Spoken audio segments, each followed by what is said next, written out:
Hello everyone.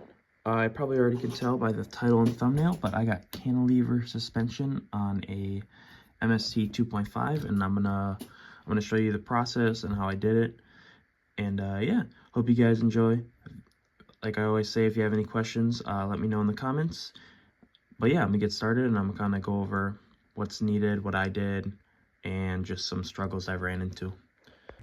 Hey guys, it's future me. I realized I never really showed the build process, so I converted it back to stock, and I'm gonna show you the build process.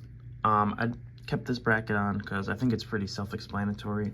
Like I said, it's really just flipped upside down, and then you put that little spacer thing in between there with the screws, and it holds it into place. I'm probably gonna insert this somewhere in the middle of the video, or maybe even in the beginning. So I'm still gonna replay the whole original video I recorded, but yeah, this is me from the future, and I'm just going to show you a quick build process. So I have each one of the pieces here. Got a ball cup on each end, and then a turnbuckle in the middle, and one of the rotating pieces right here. And this rotating piece is from the Shark IFS kit, and same thing with the turnbuckle. You do have to provide your own ball cups and ball studs with the Shark IFS kit. So these are all just like spare ones I've had. Got a spare one back there. And then this is a standoff that I'm using as a spacer for the lower control arm. So this is pretty simple setup. Just a screw, a couple ball cups, turnbuckle, and some ball studs.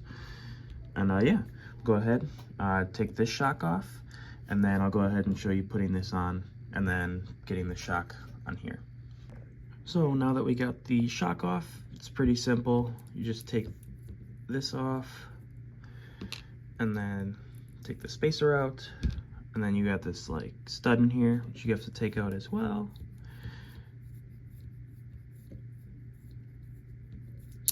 There we go.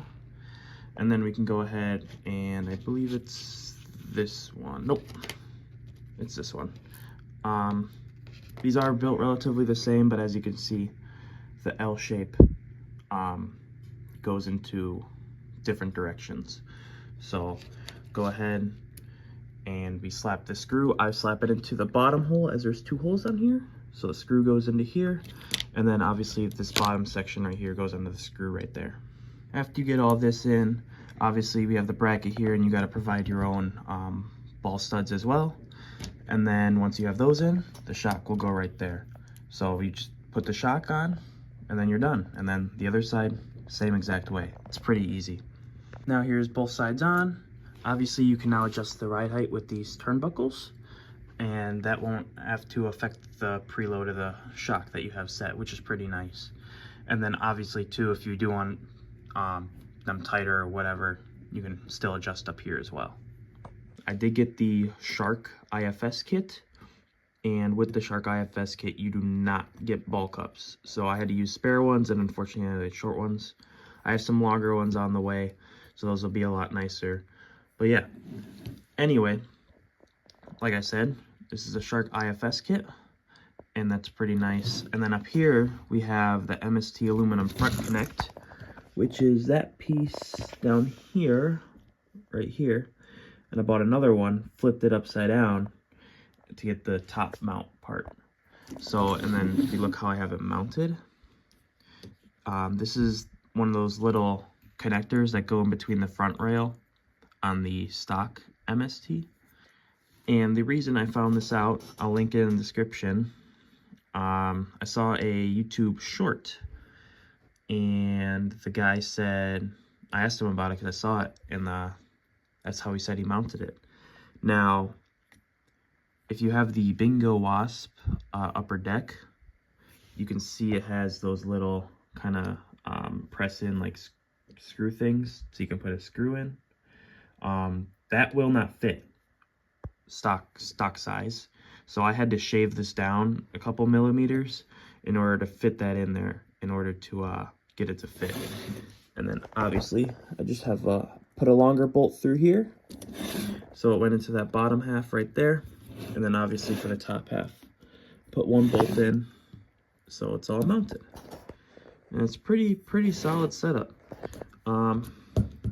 Now, if you did watch my last video or any of my suspension related videos, you'll know that when I push down, my shocks usually bottom out before the chassis bottoms out. But like I said, I can't adjust the ride height how I want it now because of the ball cups. So now my chassis bottoms out before the shocks do, which is fine for now. Not too worried about it. But yeah, I'm really happy with how this turned out. It actually looks pretty nice. Feels pretty solid too. I do have some preload on here. I'm hoping to, once I get those longer ones, I can run it with like very minimal preload just to get it a lot softer, and maybe I'll even put softer springs on. But now I'm gonna go over kind of the cost and everything on what this needs if you want to run it, because it does get quite expensive, especially if you have a stock MST. But yeah, I'll go ahead and go over that right now. So in order to run this, you do need this aluminum front bulkhead. You might actually not need it, but just the way it's designed, it is helpful. And because it has, see if you can kind of see up in there. Not really, but the way it's designed, it leaves a perfect mounting point for this to have the rotating assembly right here for the shocks itself, which is pretty nice. And then this aluminum bulkhead, I think, is $80, something like that. I got it a while ago, but I believe it's $80. And then obviously you're gonna need the Shark IFS kit, and that is $55. And then you're gonna need another one of these, which sometimes you can find just this piece for 20 bucks. Unfortunately, I couldn't find just this piece without paying ridiculous shipping. So I had to buy this whole assembly, which includes this piece, and then the other side. And that was like $45.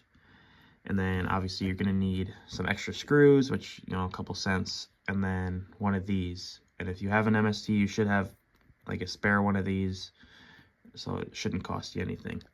You probably can run it with stock MST shocks. I haven't tried, so I don't know. I have the TVAs, so that's what I'm using up here.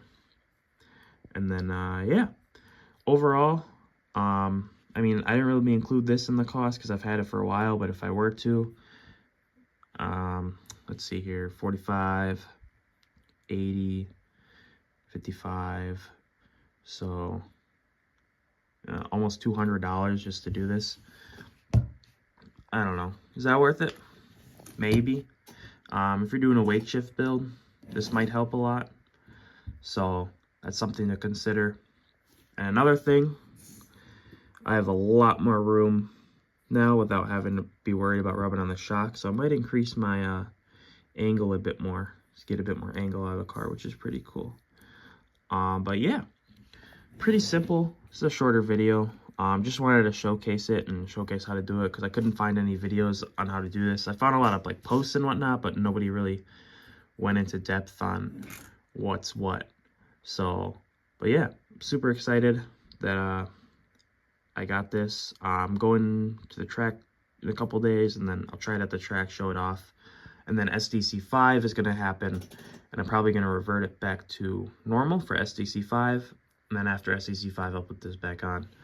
But yeah, very, very happy with how it turned out. Like I said, just want these ball cups, longer ones. And then I think I might do a spacer in between here too to get this more straight as well. But yeah, gonna go ahead and cut to clips at the track, which is Tuner Forum, which would be pretty cool. That's the only time I'm gonna be able to go to the track before SDC5. That'll probably be the end of the video. Hope you guys have a great day.